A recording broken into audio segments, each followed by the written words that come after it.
Nagsisimula ang pelikula sa gitna ng isang zombie apocalypse, kung saan makikita ang chaos sa lahat ng dako. Sinisikap ng mga puwersa ng estado na pigilan ang sitwasyon.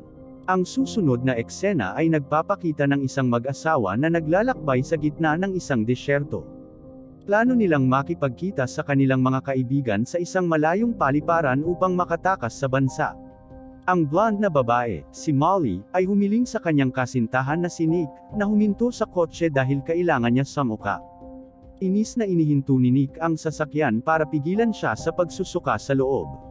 Si Molly ay nagmamadaling lumabas, at samuka sa gilid ng kalsada. Pagbalik, pumunta si Molly sa kotse. Gayunpaman, nahahanap nila ang problema kapag napagtanto nila na ang kanilang sasakyan ay natigil sa buhangin, na hindi ito makagalaw.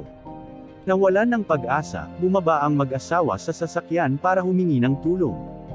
Kinuha ni Nick ang kanyang cellphone, at pumunta sa gitna ng kalsada upang subukang makakuha ng signal. Sa kabutihang palad, nakakakuha siya ng kaunting pagtanggap, at maaring makipag-ugnayan sa kanyang kaibigan.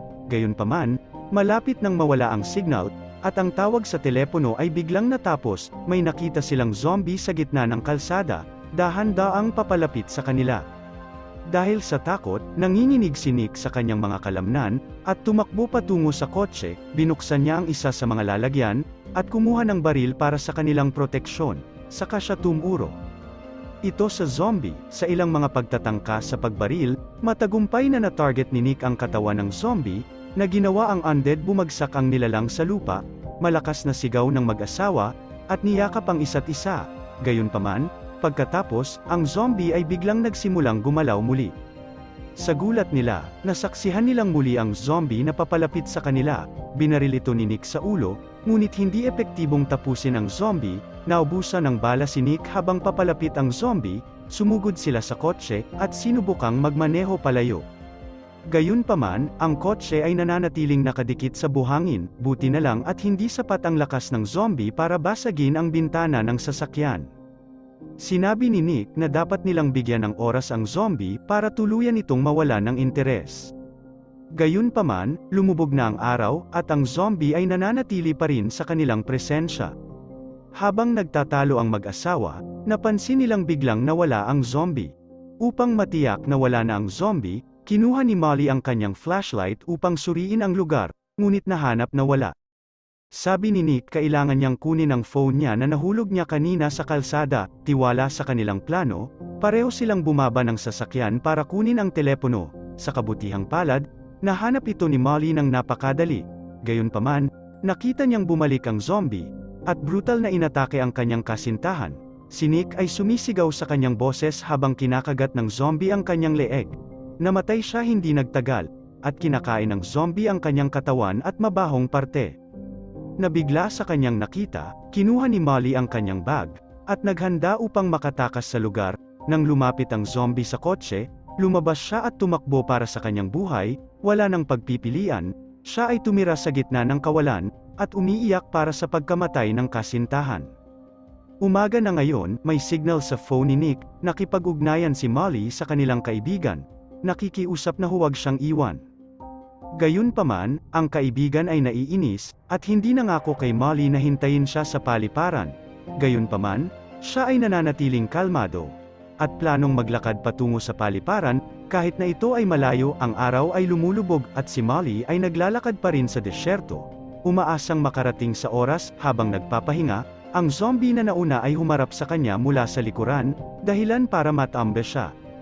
Sinakal niya ang zombie, at sinampal siya sa mukha. Pagkatapos ay tumakbo si Molly upang makatakas, at umakyat sa isang maliit na burol upang panatilihing ligtas ang sarili mula sa zombie. Pagkatapos ng nakakatakot na gabi, muling nagising si Molly sa presensya ng zombie. Upang makagambala sa zombie, kinuha niya ang kanyang dagwang tampon, at itinapon ito sa abot ng kanyang makakaya.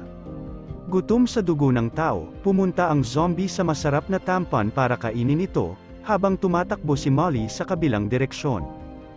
Gayunpaman, nawala ng interes ang zombie, at sinimulang i-target muli si Molly. Sa kabutihang palad, si Molly ay mas mabilis kaysa sa zombie, at maaaring makatakas ng ilang sandali. Tiwala si Molly na magiging ligtas siya dahil mabagal ang zombie. Nagpapatuloy ang araw habang naglalakad si Molly patungo sa airfield, habang ang zombie ay nananatili sa kanyang buntot. Nakahanap siya ng cottage sa disyerto, pumasok siya sa loob, at sumilong sandali. Gayunpaman, pagkatapos makatulog ng kaunti, nagising siya, at nakita niyang muli ang mabahong zombie, kaya nagtago siya sa bathtub para matakpan ang kanyang amoy, umaasang hindi malalaman ng zombie kung saan siya at habang sinusubukang tumahimik, naramdaman ni Molly ang isang alakdan na gumagapang sa kanyang tiyan. Gumapang ang alakdan pataas sa kanyang mukha, na ginagawang hindi siya komportable. Sa kabutihang palad, umalis ang zombie dahil sa inis ng alakdan, pinatay ito ni Molly nang walang pag-aalinlangan. Ang eksena ay nagpapatuloy sa parehong gawain, naglalakad si Molly, at ang zombie ay nananatili sa kanyang buntot. Palubog na ang araw, at oras na naman para magpahinga, muli siyang umakyat sa isang maliit na burol, upang hindi siya maabot ng zombie. Habang nagpapahinga, inaalala niya ang kanyang mga alaala. Sa umaga, nakatanggap si Molly ng magandang balita. Sinabi ng kanyang kaibigan na nakatagpo sila ng problema sa kotse, at maantala ng isang araw, natutuwa siya dahil iniisip niyang makakarating siya sa airfield sa tamang oras. Sa kasamaang palad, nagsisimula siyang makaramdam ng pagod. Wala na siyang supply ng tubig, tila, nagsisimula ng maabot ni Molly ang kanyang mga limitasyon. Gayunpaman, iginiit ni Molly na makipaglaban para sa isang araw pa. Tumanggi siyang huminto sa anumang kinakailangan para sa kanyang kaligtasan.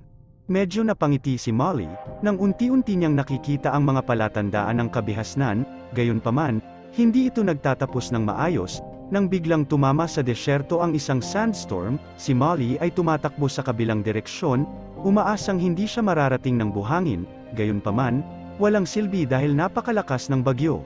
Nadapa siya at bumagsak sa lupa. Habang natigil sa gitna ng bagyo, lumitaw ang zombie nang wala saan, at humarap kay Molly. Sa pagbaba ng kadaliyang kumilos at paningin, nahihirapan si Molly na iwasan ang zombie.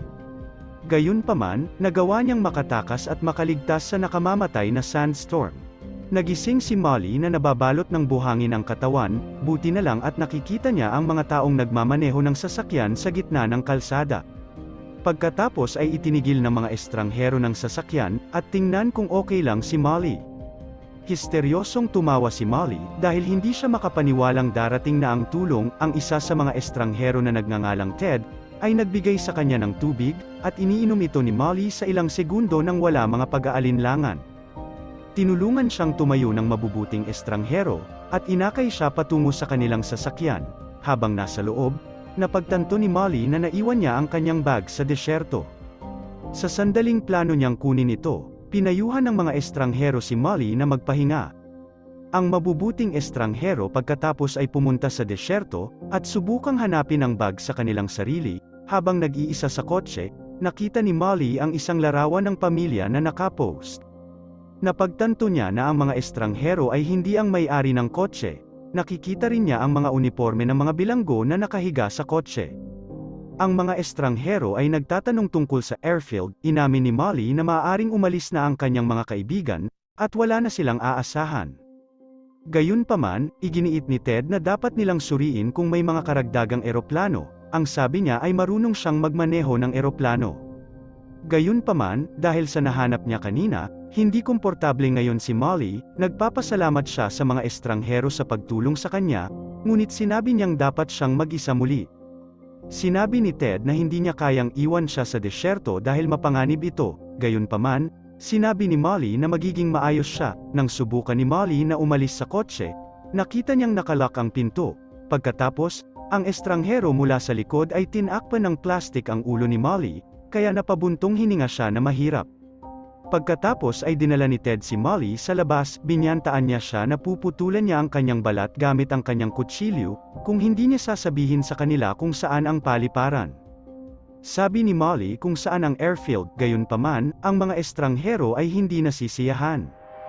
Ginagamit ni Ted ang kanyang lakas para hawakan si Molly, at tinanggal ng kanyang mga kasamahan ang kanyang pantalon, at inabuso siya, dahilan para mapasigaw siya sa sakit. Sa panahon ng kaguluhan, lumilitaw ang zombie na parang isang GPS gadget, at kinagat ang leeg ni Ted bilang pagbati-pagbati. Habang pinagpipiestahan ng nakamamatay na zombie ang katawan ni Ted, ang ibang estranghero ay sumakay sa kanyang kotse, at tumakbo para sa kanyang bastos na buhay, habang si Molly ay naiwan sa gitna ng kalsada. Pagod na pagod, walang malay, nakita ni Molly ang kanyang sarili na nakatitig sa zombie. Sa kabutihang palad, ang ilang mga supply ay iniwan ng estranghero.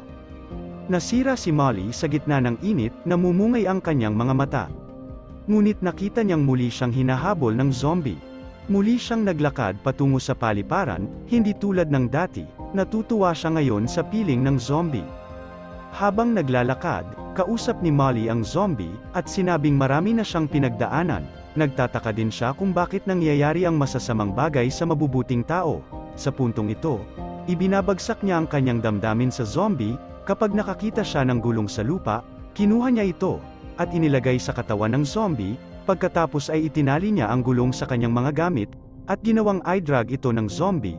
Sinasanay ito upang maging isang Tesla. Zombie, gamit nito, malayang makakalakad na si Molly nang hindi nakakaladkad ng mabibigat na pabigat. Sa kanilang paglalakbay, ipinagtapat ni Molly sa zombie ang tungkol sa mga isyu ng kanyang pamilya. Hinahangaan niya ang kanyang mga kapatid, habang hinahamak niya ang kanyang sarili. Sinabi niya na ang kanyang kapatid ay isang mas mabuting magulang sa kanyang anak. Sa wakas, ganap na hinawakan ni Molly ang zombie, nang atali niya ito sa bato. Tiningnan niya ang kanyang telepono, at nakitang mahigit 2 milya ang layo niya mula sa paliparan. Ito ay nagpapakita na ang kanyang destinasyon ay malapit na. Bago umalis, nagpaalam siya sa zombie. Tiniyak niya sa zombie na magiging maayos siya anuman ang mangyari. Sa mabigat na puso, sinubukan ni Molly na umalis sa lugar.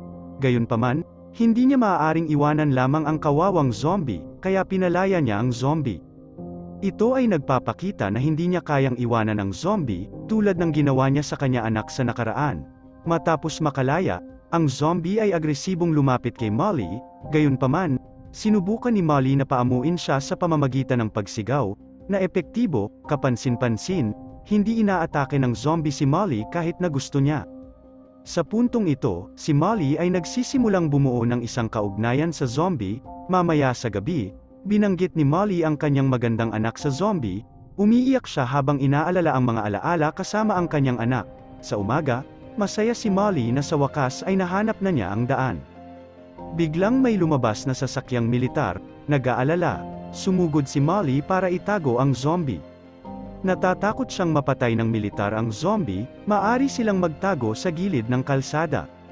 Gayunpaman, huminto ang isa sa mga truck at hinanap sila. Hiniling ni Molly sa zombie na tumahimik, upang hindi sila mahanap ng mga sundalo. Sinusubukang gambalain ang mga sundalo. Hinarap sila ni Molly, at tiniyak sa kanila na ang lahat ay totoo. Ayos lang, ang mga sundalo ay nag-aalala, at inalok si Molly na sumama sa kanila. Ngunit tumanggi si Molly.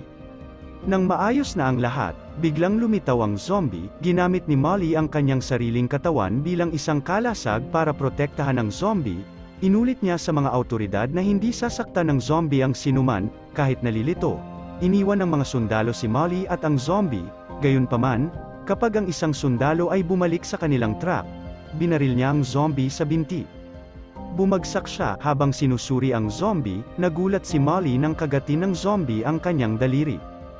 Galit, sigaw niya sa zombie. Sa takot na mahawa, agad niyang nilagyan ng alkohol ang kanyang mga daliri. Gayunpaman, nakikita niyang iba na ang hitsura ng kanyang daliri. Upang maiwasan ang higit pang impeksyon, kumuha si Molly ng malaking bato, at dinurog ang kanyang daliri. Sumisigaw siya sa sakit sa bawat hampas niya gamit ang daliri niya. Muli niyang hinarap ang zombie. Sinisisi siya sa pagkawala ng kanyang daliri. Napagtanto niya na ang zombie ay lubhang nasugatan at hindi makalakad ng mag-isa. Nang walang pagpipilian, kinaladkad at dinala ni Molly ang kanyang Tesla zombie, sa kabila ng mabigat na bigat nito. Pagkatapos ng kaladkarin at paglalakad ng ilang oras, sa wakas ay nakita na ni Molly ang paliparan. Mukha siyang nanlumo kapag nakikita niya ang kanyang mahal na zombie na nasa vegetative state. Hinihikayat niya ang zombie na samahan siya ng kaunti pa. Gayunpaman, ang zombie ay hindi makagalaw. Nagtataka, nakita ni Molly ang isang wallet sa suit ng zombie. Nang buksan niya ito, napagtanto niya na ang zombie ay isang lalaking may asawa sa kanyang nakaraang buhay. Upang wakasan ang kanyang pagdurusa, nagpasya si Molly na patayin siya. Kumuha siya ng napakalaking bato. At binasag ito sa ulo ng zombie. Ang eksena pagkatapos ay lumipat sa Molly sa wakas ay nakarating sa airfield. Gulat na gulat siya nang biglang may narinig siyang putok ng baril sa malapit. Nagtatago siya sa ilalim ng sasakyan, buti na lang at napagtanto niyang kaibigan niya ito. Ipinakikita nito na hindi siya iniwan ng kanyang kaibigan, at mayroon pa siyang pagkakataon pagtakas sa bansa. Tinanong ng kaibigan si Molly kung nasaan si Nick. Sumagot si Molly sa katahimikan, na nagpapahiwatig na ang kanyang kasintahan ay patay na pagkatapos ay inilibot ng kaibigan si Molly sa paliparan habang pinag-uusapan ang kanyang mga paghihirap. Sinabi ng kaibigan na ikinukulong nila ang iba pa nilang kasamahan sa isang silid, dahil sila ay nahawaan. Nakakahanap sila ng pag-asa kapag nakita nilang ganap na gumagana ang kanilang eroplano. Gayunpaman, pinili ni Molly na huwag sumama sa kanyang mga kaibigan sa paglalakbay sa pagtakas. Sa halip, pumunta siya sa opisina at gumagamit ng telepono. Ngunit hindi niya makontak ang kanyang pamilya. Emosyonal, naalala muli ni Molly ang kanyang magandang anak, sinubukan niyang gamitin muli ang telepono, at sa wakas, tumunog ito. Maaari niyang kausapin ang kanyang anak, at ipinangako niyang mapupuntahan niya ito sa lalong madaling panahon.